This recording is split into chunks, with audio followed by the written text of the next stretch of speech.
बुटाची लेस बांधण्याचा संकेत आणि केतन थेट दरीत।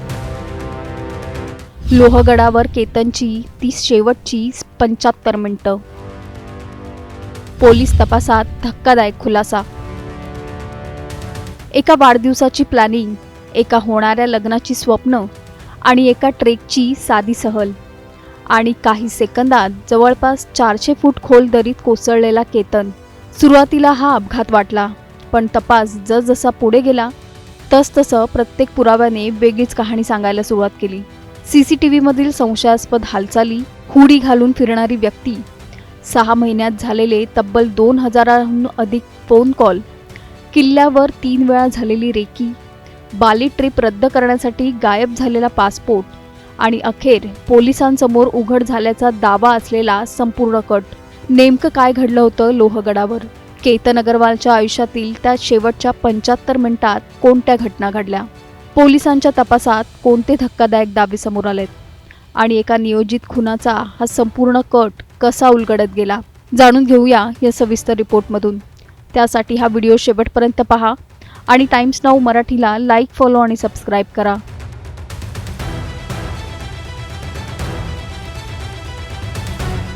18 जूनची सकाळ। केतन अग्रवाल आणि त्याची होणारी पत्नी सिया गोयल लोहगड ट्रेकसाठी घरातून निघाले। पोलिसांच्या माहितीनुसार त्यावेळी चेतन चौधरी आधीच वेगळ्या मार्गाने किल्ल्याच्या परिसरात पोहोचला होता। तपासात समोर आलेल्या माहितीनुसार याआधी अनेकदा लोहगडावर जाऊन परिसराची पाहणी करण्यात आली होती। कुठे पर्यटक कमी असतात, कोणत्या ठिकाणी खोल दरी आहे आणि अपघाताचा आभास कसा निर्माण करता येईल याची रेकी केल्याचा पोलिसांचा दावा आहे। सकाळी सुमारे 9:20 केतन आणि सिया लोहगडाच्या पायथ्याशी पोहोचले। त्यानंतर त्यांनी गडावर जाण्यासाठी तिकीट काढली आणि त्याच वेळी काही अंतरावर हुडी घातलेला चेतन वावरत होता। प्रचंड उकाडा जाणवत असतानाही हुडी घातलेली व्यक्ती पोलिसांच्या संशयाच्या केंद्रस्थानी आली। नंतर सोशल मीडिया फोटो आणि सीसीटीव्ही फुटेजची पडताळणी केल्यानंतर ही व्यक्ती चेतन चौधरी असल्याचा पोलिसांचा दावा आहे। तपासात आणखी एक महत्त्वाची बाब समोर आली आहे। पोलिसांच्या माहितीनुसार घटनेच्या आदल्या दिवशी सिया आणि चेतन एका कॅफेमध्ये भेटले होते।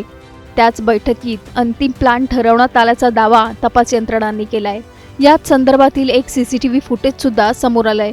पोलिसांच्या म्हणण्यानुसार ठरल्याप्रमाणे सिया केतनला एका निर्मनुष्य ठिकाणी घेऊन जाणार होती। तिथे पोहोचल्यानंतर ती बुटाची लेस बांधण्यासाठी खाली बसेल आणि त्याच क्षणी मागून दबा धरून बसलेला चेतन केतनला खोल दरीत ढकलेल असा कट रचला गेला होता। तपासानुसार सकाळी सुमारे 10:25 सुमारास तिघे त्या ठिकाणी पोहोचले। केतनला फोटो काढण्याच्या निमित्ताने कड्याच्या जवळ उभं करण्यात आलं। त्यानंतर सिया खाली बसली आणि त्याच क्षणी मागून आलेल्या चेतनने केतनला जोराचा धक्का दिल्याचा पोलिसांचा दावा आहे। जवळपास 350 ते 400 फूट खोल दरीत केतन कोसळला। यानंतर हा अपघात असल्याचा आभास निर्माण करण्याचा प्रयत्न झाला।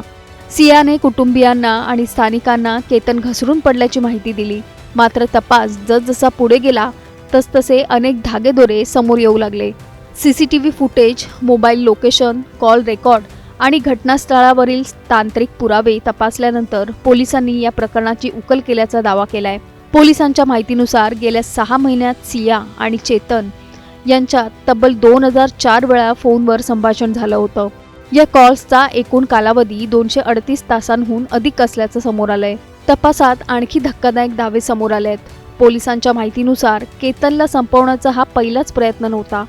पहिला प्रयत्न 31 मे रोजी झाला होता।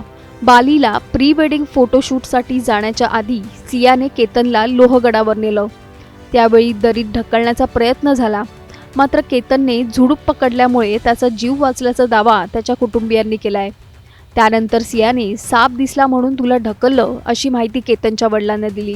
दुसरा प्रयत्न 4 जूनला होणार होता, मात्र त्या दिवशी केतनच्या आईने त्याला बाहेर जाण्यास नकार दिल्याने तो प्रयत्न फसल्याचा पोलिसांचा दावा आहे। तिसरा प्रयत्न 14 जूनला झाला, पण त्या दिवशी किल्ल्यावर मोठी गर्दी असल्याने आरोपींनी तो प्लॅन रद्द केल्याचं तपासात समोर आलंय। तपासात बाली ट्रिपचाही उल्लेख आहे। पोलिसांच्या माहितीनुसार मुंबई विमानतळावर जाण्यापूर्वी केतनचा पासपोर्ट गायब झाला होता। चौकशीत सियानेच तो फाडून महिलांच्या स्वच्छतागृहात टाकल्याचं निष्पन्न झाल्याचा पोलिसांचा दावा आहे। त्यामुळे संपूर्ण बाली दौरा रद्द झाला। पोलिसांच्या मतानुसार सियाला केतनशी लग्न करायचं नव्हतं, पण लग्न मोडल्यास कुटुंबाची बदनामी होईल या भीतीमुळे तिने स्पष्ट नकार दिला नाही. त्यामुळे केतनचा कायमचा काटा काढण्याचा निर्णय घेतल्याचा तपास यंत्रणांचा दावा आहे. दरम्यान अटकेनंतर सिया आणि चेतन यांच्यातील प्रेम संपल्याचं बोललं जात आहे. दोघेही आता चौकशीत परस्पर विरोधी जबाब देत असून कट कुणी रचला यावर एकमेकांवरच आरोप करत असल्याची माहिती सूत्रांनी दिली आहे. दुसरीकडे चेतनच्या कुटुंबियांनी त्याला निर्दोष असल्याचा दावा केला असून त्याच्या वडिलांनी FIR मध्ये त्याची भूमिका स्पष्ट नसल्याचं म्हटलंय. सध्या या प्रकरणाचा तपास सुरू असून पोलीस तांत्रिक पुरावे, घटनास्थळावरील माहिती आणि इतर बाबींची पडताळणी करतायत. पण आता काही प्रश्न अजूनही अनुत्तरित आहेत. रेकी, CCTV, कॉल रेकॉर्ड आणि इतर तांत्रिक पुरावे न्यायालयात कितपत टिकतील? या कटात आणखी कुणाचा सहभाग होता का? आणि सर्वात महत्त्वाचं, या प्रकरणात अंतिम सत्य काय आहे हे न्यायालयीन प्रक्रियेनंतरच समोर येणार का? या सर्व प्रश्नांची उत्तरं आता पुढील तपास आणि न्यायालयीन सुनावणीतूनच स्पष्ट होतील. Bureau report, Times Now Marathi.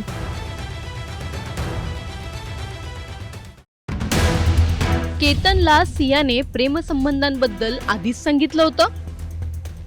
केतनचं टक्कल, कॅफेतले व्हिडिओ, CCTV, मोबाईल चॅट्स आणि सिग्नलमुळे तपासाला नवं वळण. लोहगडावरून ढकलून केतन अग्रवालची हत्या झाल्याच्या प्रकरणाने संपूर्ण महाराष्ट्र हादरला आहे. सुरुवातीला हा अपघात असल्याची शक्यता व्यक्त केली जात होती, मात्र तपास जसजसा पुढे सरकत गेला तसतसे धक्कादायक खुलासे समोर येऊ लागले. होणारी पत्नी सिया गोयल, तिचा कथित प्रियकर चेतन चौधरी, हत्या करण्यासाठी आखल्याचा आरोप असलेला कट, CCTV फुटेज, मोबाईलमधील चॅट, सर्च हिस्ट्री आणि दोघांचे परस्पर विरोधी जबाब, या सगळ्यामुळे हे प्रकरण दिवसेंदिवस अधिकच गूढ बनत चाललं आहे.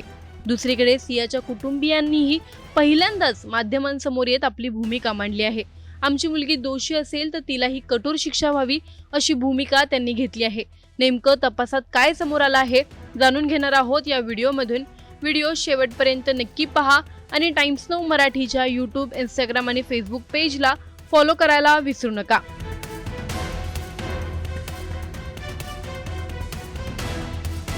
लोहगडावर झालेल्या केतन अग्रवालच्या मृत्यूचा तपास आता प्रत्येक दिवसागणिक नवे वळण घेत आहे. पोलिसांच्या प्राथमिक तपासात हा अपघात नसून नियोजनबद्ध हत्या असल्याचा संशय अधिक गडद झाला आहे. या प्रकरणात अटक करण्यात आलेल्या सिया गोयल आणि चेतन चौधरी या दोघांकडून सातत्याने चौकशी सुरू असली तरी दोघेही महत्त्वाच्या मुद्द्यांवर एकमेकांवर जबाबदारी ढकलत असल्याची माहिती समोर येत आहे. तपास यंत्रणेनुसार सिया चौकशी दरम्यान अनेक प्रश्नांवर मौन बाळगतेय, तर चेतन चौधरीने आपल्या जबाबात गंभीर दावे केले आहेत. चेतनचा दावा असा आहे की त्याला सियासोबत नवीन आयुष्य सुरू करायचं होतं, मात्र सियाचं कुटुंब आर्थिकदृष्ट्या प्रभावशाली असल्याने ते दोघांना कुठेही शोधून काढतील, त्यामुळे केतनला मार्गातून हटवणं हाच एकमेव पर्याय असल्याचं सियाने सांगितलं आणि त्यानुसार आपण हे पाऊल उचलल्याचा दावा त्याने केला आहे.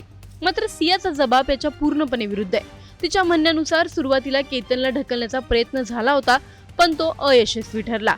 त्यानंतर चेतननेच पुढाकार घेत हे तुझ्या एकटीकडून होणार नाही, आता हे काम मी पूर्ण करतो असं सांगत स्वतः ही जबाबदारी स्वीकारल्याचं सियाने केलं आहे. त्यामुळे तपास यंत्रणेसमोर आता सर्वात मोठं आव्हान म्हणजे या दोघांपैकी सत्य कोण बोलतंय हा प्रश्न. या प्रकरणात आणखी एक धक्कादायक बाब समोर आली आहे. काही माध्यमातील माहितीनुसार सियाने चौकशीत असा उल्लेख केल्याचं सांगितलं जात आहे की केतनच्या डोक्यावर वीग असल्यामुळे त्यांच्यात दुरावा निर्माण झाला आणि त्याच काळात चेतनशी तिची जवळीक वाढली. मात्र अशा कारणामुळे एखाद्या व्यक्तीच्या हत्येपर्यंत परिस्थिती कशी पोहोचली हा तपासाचा महत्त्वाचा भाग ठरणार आहे, कारण अशा दाव्यांची सत्यता तपासल्यानंतरच निश्चित होऊ शकते. मात्र दोघांच्या जबाबामध्ये एक महत्त्वाची बाब मात्र समान असल्याचं समोर येत आहे. पोलिसांच्या माहितीनुसार केतनला ढकलण्यासाठी एक ठराविक सिग्नल निश्चित करण्यात आला होता. त्यानुसार सिया केतनशी बोलताना खाली वाकेल आणि त्याच क्षणी चेतन येऊन त्याला दरीत ढकलेल असा कथित प्लॅन होता. हा दावा तपासात अत्यंत महत्त्वाचा मानला जात आहे. तपासात आता इलेक्ट्रॉनिक पुराव्यांनाही मोठं महत्त्व प्राप्त झालंय. केतनच्या मृत्यूच्या आदल्या दिवशी म्हणजे 17 जून रोजी सिया आणि चेतन एका कॅफेमध्ये जवळपास 1.5 तास एकत्र बसल्याचं CCTV फुटेज समोर आलं आहे.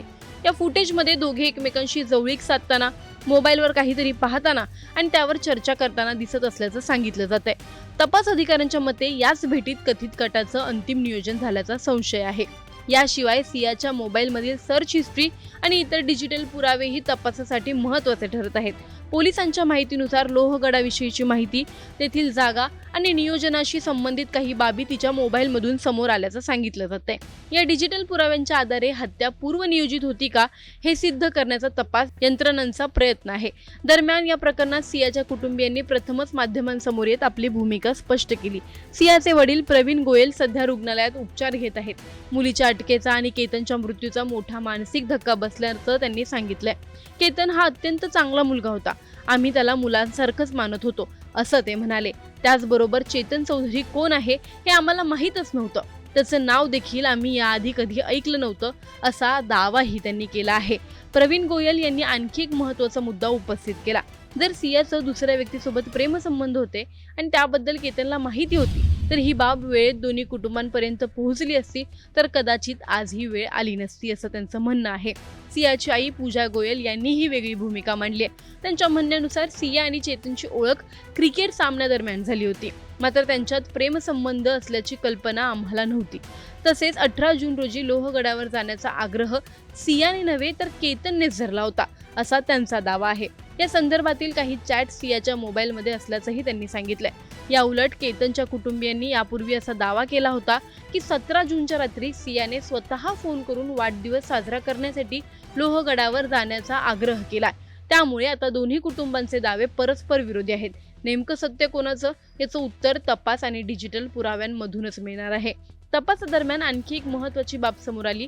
पोलिसांच्या हाती सिया आणि केतन यांच्यातील काही रोमॅन्टिक चॅट्स लागल्याचं सांगितलं जातंय. या संभाषणांवरून दोघांचं नातं सामान्यपणे सुरू असल्याचं चित्र दिसत असल्याचा दावा केला जात आहे. त्यामुळे सियाने पूर्वी केलेला "मी केतनला सर्व काही सांगितलं होतं" हा दावा तपासाच्या कसोटीवर टिकतो का याकडेही लक्ष लागलं आहे. याशिवाय सियाच्या भावालाही पोलिसांनी चौकशीसाठी ताब्यात घेतल्याची माहिती समोर येते. त्यांच्या चौकशीतून या प्रकरणातील आणखी काही महत्त्वाचे धागेदोरे मिळतात का याकडेही तपास यंत्रणांचं लक्ष आहे. एकीकडे सीसीटीव्ही फुटेज, मोबाईलमधील चॅट, सर्च हिस्ट्री आणि दोघांचे जबाब, तर दुसरीकडे दोन्ही कुटुंबांचे परस्पर विरोधी दावे. या सगळ्यामुळे लोहगड हत्या प्रकरण केवळ एका गुन्ह्याचा तपास राहिलेला नाही, तर प्रत्येक नव्या पुराव्यासोबत अनेक नव्या प्रश्नांना जन्म देणारा तपास बनत आहे. पण या प्रकरणात अजूनही अनेक प्रश्न अनउत्तरितच आहेत. खरंच हत्या करण्याचा मूळ कट नेमका कोणी रचला? चेतन चौधरी सत्य सांगतोय की स्वतःला वाचवण्याचा प्रयत्न करतोय? सिया स्वतःची भूमिका बदलते आहे का? या सगळ्या प्रश्नांची उत्तरं आता पोलीस तपास, फॉरेन्सिक पुरावे, डिजिटल डेटा आणि न्यायालयीन प्रक्रियेतूनच समोर येणार आहेत. तोपर्यंत तुम्हाला या प्रकरणी नेमकं काय वाटतं आम्हाला कमेंटमध्ये नक्की कळवा. व्हिडिओ आवडल्यास लाईक व शेअर करायला विसरू नका. तसंच अशा नवनवीन अपडेट्ससाठी आणि माहितीपूर्ण व्हिडिओजसाठी टाइम्स नाऊ मराठीला नक्की फॉलो करा.